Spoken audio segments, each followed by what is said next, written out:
I always knew I was different, but it took years to understand why. Growing up in my family felt like playing a game where everyone else had the rulebook, but I didn't even know the game's name. My parents, strict and traditional, had little patience for anything that didn't fit their expectations.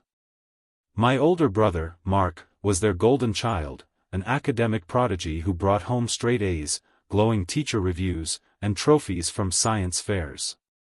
I, on the other hand, was their polar opposite, the so-called black sheep of the family. I struggled in school, constantly distracted and unable to focus.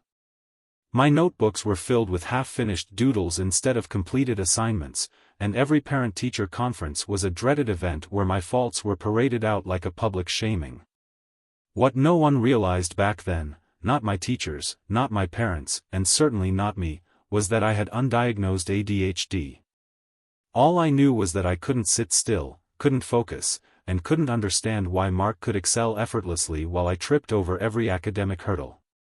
"Why can't you be more like your brother?" was a refrain I heard so often it became a background noise in my life. Mark was everything my parents wanted: disciplined, obedient, and brilliant. He was their pride, their joy, their proof that they were successful parents. I was their problem. When Mark won awards, my parents threw lavish parties. When I managed to pass my classes by the skin of my teeth, it was greeted with an eye roll or a dismissive, "Well, at least you didn't fail." The divide between us grew deeper with every passing year.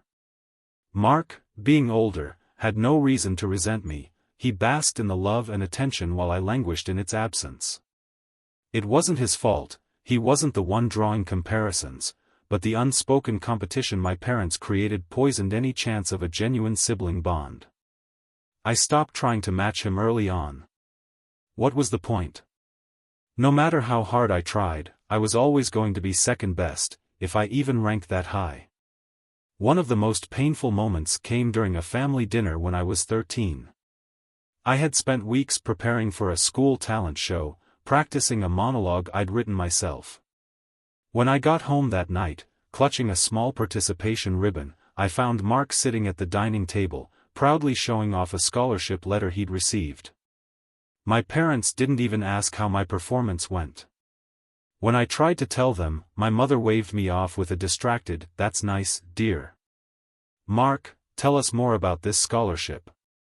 It wasn't just the big moments they ignored. It was the little ones too. Birthdays were an obligatory cake and a half-hearted, "happy birthday," while Marks were full-blown celebrations with decorations, guests, and expensive gifts. On one occasion, my father forgot to pick me up from soccer practice because he was busy helping Mark prepare for an important debate.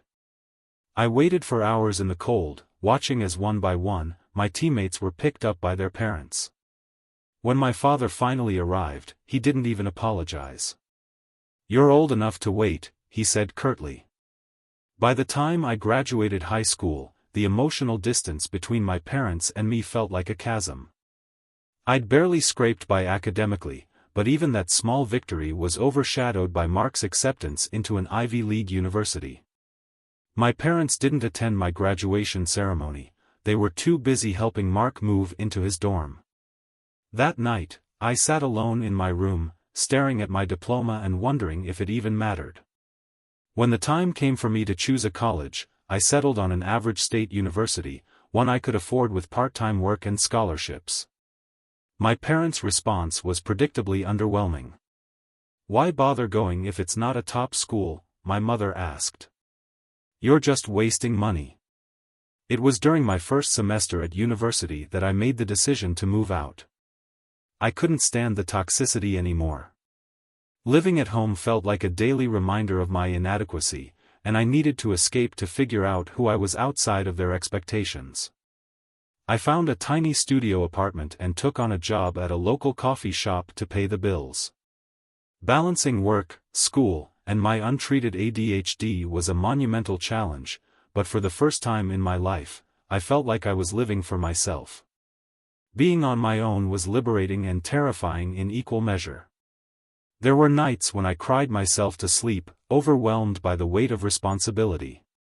But there were also moments of triumph, small as they might have been, passing a difficult class, managing to pay rent on time, or simply realizing that I could survive without my family's support. Each victory, no matter how minor, felt like a step towards reclaiming my self-worth.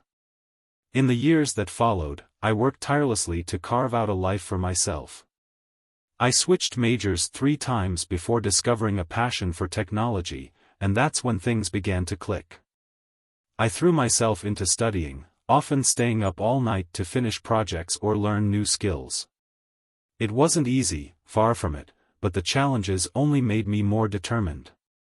By the time I graduated, I'd landed an internship at a tech company that eventually turned into a full-time job. From there, my career took off. Over the next few years, I climbed the ranks to become an AI solutions architect, a role that combined my love for problem-solving with my newfound expertise in artificial intelligence. It was a title that felt worlds away from the struggling, overlooked kid I'd been growing up. Despite my professional success, the scars from my childhood lingered. I hadn't spoken to my parents in years, and I'd long since stopped trying to earn their approval. Mark and I rarely talked, though not out of animosity. Our lives were simply too different to overlap. For the first time, I felt at peace with the distance. My parents had made their choice, and so had I. But life has a way of dredging up the past when you least expect it, and that peace was shattered the day I received an invitation to my grandfather's 80th birthday party. I debated whether to go for days, torn between my desire to reconnect with extended family and my reluctance to face my parents. In the end, curiosity won out. I wanted to see my grandfather, to show him the person I'd become despite everything. I had no idea that night would change everything. The day of the party arrived, and my nerves were on edge as I pulled up to my grandfather's house. It was a sprawling, old colonial-style home where so many of my childhood memories had been made.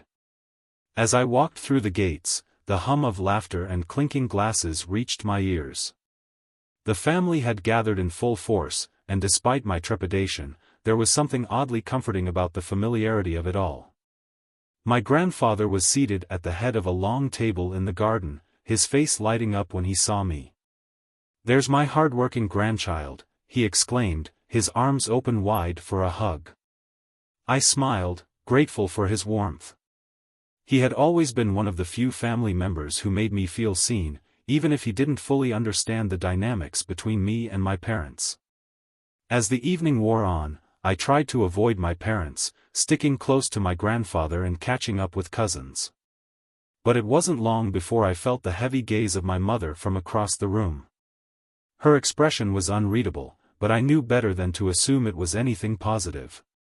My father was with her, whispering something into her ear that made her frown. I braced myself for the inevitable confrontation. Sure enough, as dessert was being served, my parents cornered me near the drinks table. My mother's voice was sharp as she greeted me. "Well, look who decided to show up. I didn't think you'd bother, considering how you've distanced yourself from the family." I took a deep breath, keeping my tone even. "I'm here for Grandpa." My father's voice joined in, laced with derision. "Grandpa, huh? Not for us? You've done quite well for yourself, haven't you? Too good for your family now." The accusation hit harder than I expected. "That's not fair," I replied, my voice steady but firm. "I've always been here. You're the ones who—" "Who what?" my mother interrupted, her tone icy. "Who didn't coddle you? Who expected you to put in effort? You act like you were mistreated, but we were just trying to make you better." I couldn't hold back anymore. Years of resentment bubbled to the surface, and before I knew it, the words were spilling out. Trying to make me better? By comparing me to Mark every second of my life? By ignoring everything I ever accomplished because it didn't measure up to him? You didn't make me better, you made me feel worthless. The surrounding chatter quieted, and I realized too late that my voice had risen. People were watching now, curious and uncomfortable. My mother's face flushed with a mix of anger and embarrassment. "Don't make a scene," she hissed, but I was done holding back. Why not? I shot back. You've spent my entire life making sure everyone knew I wasn't good enough. Why should I protect your image now? I turned to the rest of the family, my heart pounding. Do you know what it's like to grow up in a house where nothing you do is ever enough? Where your parents' love feels conditional on whether you're the perfect child they wanted? Because that's what I lived through. And I'm done pretending it didn't happen. The silence that followed was deafening. My parents stared at me, their expressions a mixture of shock and fury. My cousins exchanged uneasy glances, and a few aunts and uncles whispered among themselves. But then something unexpected happened. My grandfather spoke up. That's enough, he said, his voice firm but not unkind. He stood slowly, leaning on his cane as he addressed the gathering. This is supposed to be a celebration, not a battleground. If there are grievances to air, do it somewhere else. I nodded, my chest still heaving with emotion. I'm sorry, Grandpa. I didn't mean to disrupt your party. He placed a hand on my shoulder, his eyes kind. You're here, and that's what matters. But maybe it's time we all stopped pretending everything's fine when it isn't. The party resumed after that, though the atmosphere was noticeably tenser. My parents avoided me for the rest of the evening, which was fine by me. I spent most of the night talking to cousins who had always been on the periphery of my life, sharing stories and realizing that I wasn't as alone as I'd thought. Several of them admitted they had noticed the favoritism growing up but didn't know how to address it. As the night wound down, I decided to make a toast. It felt like the right way to end the evening, to reclaim the narrative, so to speak. I raised my glass, my voice steady despite the adrenaline coursing through me. I want to thank Grandpa for being the glue that holds this family together, I began.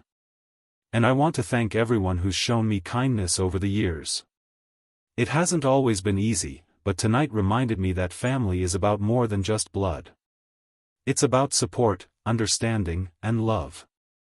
And while I haven't always felt that from everyone here, I'm grateful for the ones who've made me feel seen. The room erupted into applause, though I noticed my parents didn't join in. It didn't matter. For the first time in my life, I felt like I had a voice, and I wasn't afraid to use it. As I left the party that night, my grandfather pulled me aside. You've grown into someone to be proud of, he said, his voice thick with emotion. Don't let anyone tell you otherwise. Those words stayed with me long after I'd driven home, a small but powerful validation that I carried with me into the future. In the days following my grandfather's party, the fallout from my public confrontation with my parents rippled through the family. My phone buzzed incessantly with messages from cousins, aunts, and uncles. Some were supportive, commending me for standing up for myself, while others accused me of airing dirty laundry that should have stayed within the family. My parents, predictably, remained silent. It was as if they hoped that ignoring me would make the entire incident disappear. Then, one evening, I received a call from Mark. We hadn't spoken in a very long time, and his name on my screen sent a jolt of anxiety through me. Hesitantly, I answered. Hey, he said, his voice cautious. Can we talk? I wasn't sure what to expect, but I agreed. Mark's tone was uncharacteristically serious as he began. I heard about what happened at Grandpa's party. Mom and Dad told me their side of things, but I wanted to hear it from you. For a moment, I was stunned. Mark had always been the golden child, the one who basked in our parents' unrelenting support. I'd assumed he wouldn't care to know my perspective. But as I recounted the events of the party and the years of pain leading up to it, I realized something unexpected. Mark was actually listening. He didn't interrupt, didn't defend our parents. When I finished, there was a long silence on the other end of the line. I'm sorry, he finally said. I didn't know it was that bad. His words caught me off guard. You didn't notice? How could you not? I guess I was too wrapped up in my own world, Mark admitted. Mom and Dad put so much pressure on me to succeed, to be perfect. I thought that was just how they were with both of us. I felt a twinge of sympathy. For the first time, I saw that Mark's experience hadn't been as idyllic as I'd assumed. While he may have been the favored child, the expectations placed on him had been suffocating in their own way. But that didn't erase the pain of my own experiences. It doesn't excuse what they did to me, I said. They made me feel like I was never enough. And even now, they refuse to acknowledge it. Mark sighed. I'll talk to them. I'll try to get them to understand. I wanted to believe him, but I wasn't holding my breath. Still, the conversation with Mark felt like a small step toward healing, even if it was just between the two of us. A few weeks later, I received an email from my father. It was the first direct communication I'd had from him since the party. His message was unexpectedly candid. I've been thinking a lot about what you said at the party, he wrote. And I've realized that you're right. We did favor Mark, and we did hold you to unfair comparisons. I've been reading about ADHD and how it affects people, and I see now that we failed you in ways I can't undo. I'm sorry. I read the email several times, trying to absorb his words. It was an apology, but it didn't erase the years of hurt. And it didn't come from my mother, whose silence spoke volumes. Despite my father's attempt at reconciliation, I wasn't ready to forgive. Not yet. I replied with a simple message, thank you for acknowledging it. I need time to process. Around the same time, I began to receive messages from other relatives who had been at the party. My Aunt Linda, who had always been kind but distant, reached out with an unexpected message of support. I've seen how your parents treated you over the years, she wrote. I didn't know how to intervene, and for that, I'm sorry. But I want you to know that I'm proud of you for standing up for yourself. You've grown into someone strong and capable. Her words meant more to me than I could express.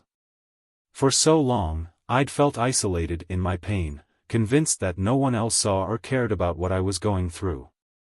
Knowing that someone had noticed, even if they hadn't acted, was a small comfort. But not all the feedback was positive. A few relatives took my parents' side, accusing me of being disrespectful and selfish for bringing up the past at a family gathering. Your parents did their best, one cousin wrote. You're just bitter because you didn't achieve as much as Mark. Their words stung, but they didn't surprise me. I'd spent years internalizing that narrative, that I was the problem, the failure. It was only recently that I'd begun to reject it, to see my worth outside of their expectations. I wasn't about to let a few critical voices derail my progress. Instead, I focused on the support I'd received. I started attending therapy, where I unpacked years of buried pain and anger. My therapist helped me see that setting boundaries wasn't selfish, it was necessary for my mental health. And those boundaries included keeping my parents at arm's length until I was ready to navigate a relationship with them, if I ever was. Meanwhile, my relationship with Mark slowly began to improve. He followed through on his promise to talk to our parents, though he admitted it was an uphill battle. They're set in their ways, he told me. But I think Dad's starting to get it. Mom, not so much. I appreciated his effort, even if the results were mixed. It felt like a tentative truce had formed between us, one built on mutual understanding rather than the competition our parents had fostered. As months turned into a year, I found myself reconnecting with other family members at gatherings where my parents were notably absent. I didn't miss them. In their absence, I felt lighter, freer to be myself without the shadow of their judgment. And to my surprise, I found that many of my relatives were eager to build stronger connections with me now that the tension with my parents was out in the open. Through it all, my grandfather remained my anchor. We met for lunch regularly, where he shared stories from his youth and listened to my updates with genuine interest. You're doing good, kid, he often said. Don't let anyone make you feel otherwise. His unwavering support reminded me that family wasn't just about the people you were born to. It was about the ones who stood by you, who saw your worth even when others didn't. And as I looked around at the growing circle of people who cared for me, I realized that I was finally starting to believe it for myself. A year after my grandfather's party, life had settled into a steady rhythm. My career continued to flourish, my therapy sessions provided clarity and healing, and my circle of supportive family members grew stronger. But just when I thought I had left the turmoil of my past behind, an unexpected email shattered the calm. It was from my mother. "We need to talk," the subject line read. The message itself was brief: "I've been reflecting on what happened at the party. Can we meet? There are things I need to say." For a long moment, I just stared at the screen. My mother's silence over the past year had been deafening. While my father had made tentative steps toward reconciliation, she had remained resolutely distant. And now, out of the blue, she wanted to talk. I debated whether to respond. Part of me was curious: what could she possibly have to say after all this time? But another part of me feared reopening old wounds. In the end, curiosity won out. I agreed to meet her at a neutral location, a quiet coffee shop downtown. When I arrived, she was already there, sitting at a corner table with a cup of tea in front of her. She looked older than I remembered, the lines on her face deeper, her posture less rigid. For a moment, I hesitated, unsure of how to approach her. Then she looked up, and our eyes met. There was no warmth in her gaze, but there was something else, a hint of vulnerability I'd never seen before. "Thank you for coming," she said as I sat down. Her voice was softer than usual, almost hesitant. I nodded, waiting for her to continue. She took a deep breath, her hands trembling slightly as she gripped her cup. "I've been thinking a lot about what you said at the party," she began. "And about what your father told me after. He's been different since then. Reading about ADHD, talking about things I never thought he cared about. It's made me realize that maybe we, made mistakes." Her words hung in the air, heavy with unspoken meaning. I waited, unsure of where she was going with this. "I didn't know how to handle you," she admitted. "You were so different from Mark. And I thought that if I pushed you hard enough, you'd fall in line. I thought I was doing what was best for you. By ignoring me? By comparing me to Mark at every turn?" The words came out sharper than I intended, but I couldn't hold them back. "Do you have any idea how much that hurt? How much it still hurts?" She flinched, her gaze dropping to the table. "I know. And I'm sorry. I didn't realize the damage I was doing. I thought I was helping you grow." "Helping?" I let out a bitter laugh. "You made me feel like I wasn't worth your time. Like I wasn't worth loving." For the first time, I saw tears in her eyes. "I don't expect you to forgive me. I'm not even sure I deserve it. But I wanted you to know that I'm trying to be better."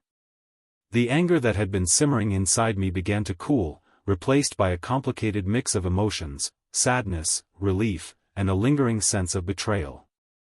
"Why now?" I asked.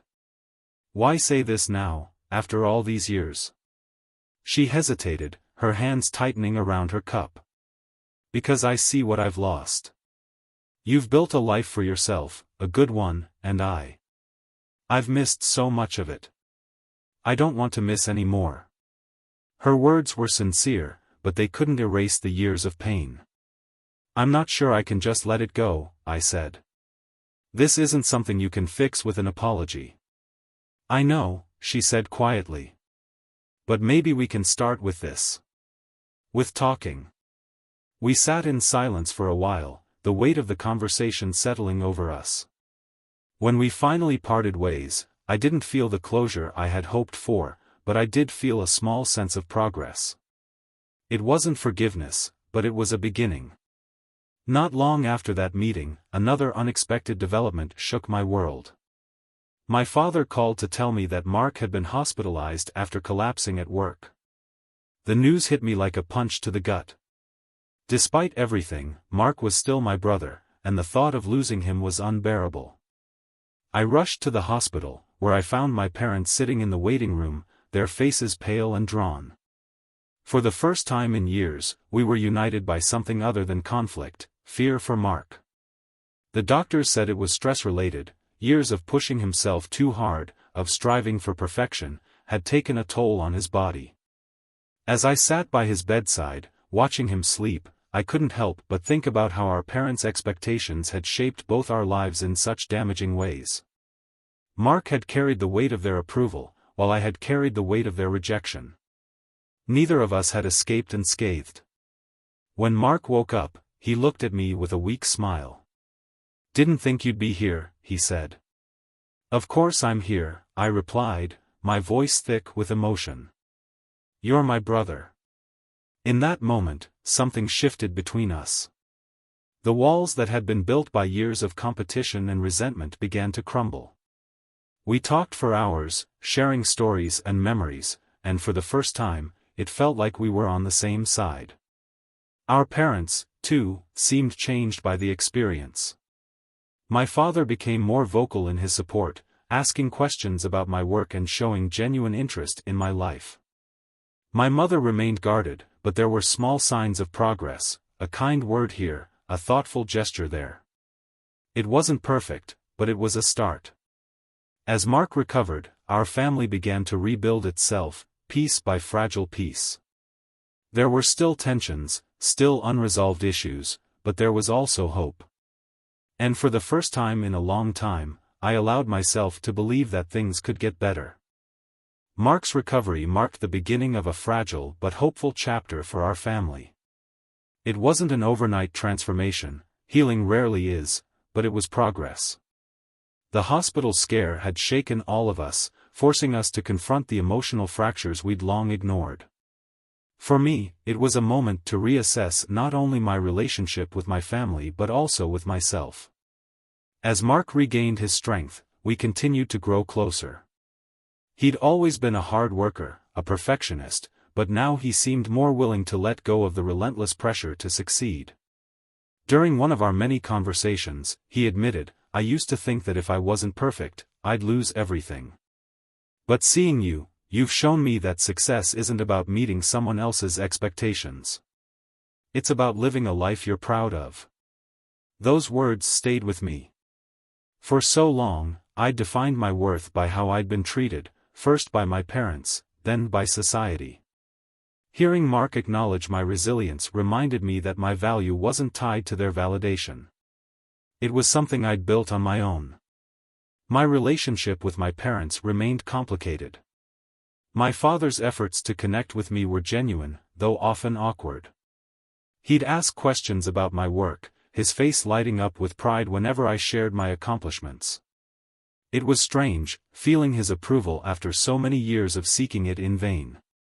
But I couldn't shake the lingering bitterness, the question of why it had taken so long. My mother, on the other hand, was still a puzzle. Our conversations were polite but distant, each interaction a careful dance around unspoken regrets and unresolved pain. She'd occasionally surprise me with small gestures, sending a thoughtful gift or leaving a voicemail to check in, but the warmth I'd longed for as a child remained elusive. Yet, I found myself no longer yearning for it. Therapy had taught me that some wounds wouldn't fully heal, and that was okay. Acceptance didn't mean forgetting, it meant learning to live without the weight of the past defining me. One of the most significant turning points came at a family reunion organized by my grandfather. He'd insisted on gathering everyone together, determined to create memories while he still could. The event was held at a scenic park, complete with picnic tables, games for the kids, and a sprawling barbecue. It was the kind of family gathering I'd avoided for years, but this time, I felt ready. As I mingled with cousins and caught up with aunts and uncles, I noticed a shift in how they treated me. The pitying glances and whispered judgments were gone, replaced by genuine interest and respect. It seemed that my public confrontation at my grandfather's birthday had sparked more than just discomfort, it had opened their eyes to the dynamics I'd endured for so long. During dinner, my grandfather stood to give a speech. His voice, though weaker than before, carried the same warmth and authority I'd always admired. "Family is complicated," he began, his gaze sweeping over us. "We hurt each other, sometimes without meaning to, and sometimes because we don't know any better. But what matters is what we do after. How we choose to move forward." He looked directly at me then, his expression proud. "I've watched this family grow and change, and I've seen how much strength it takes to stand up and demand better. To break cycles and forge a new path. You've shown us that strength. And I hope we can all learn from it." Tears welled in my eyes as the room erupted into applause. It wasn't just the acknowledgement that moved me, it was the realization that I'd become someone my family could look up to. Someone who had taken the pain of the past and turned it into a foundation for something better. As the evening wound down, I found myself sitting with Mark on a bench overlooking the park. The sky was painted in shades of orange and pink, the air filled with the distant hum of laughter and conversation.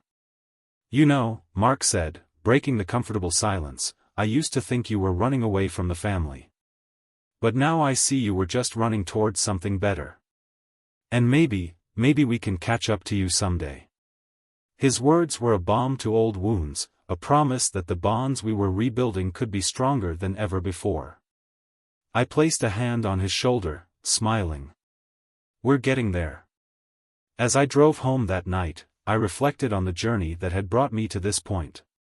The pain of my childhood, the years of struggle and self-discovery, the hard-fought battles for respect and understanding, they had all shaped me into who I was. And while the scars remained, they no longer defined me. Instead, they served as reminders of my resilience, proof that I could overcome even the deepest wounds. For the first time in my life, I felt at peace. Not because everything was perfect, far from it, but because I finally understood that perfection wasn't the goal. Growth was. Connection was. And as I looked toward the future, I knew I had the strength to keep building a life that was truly my own.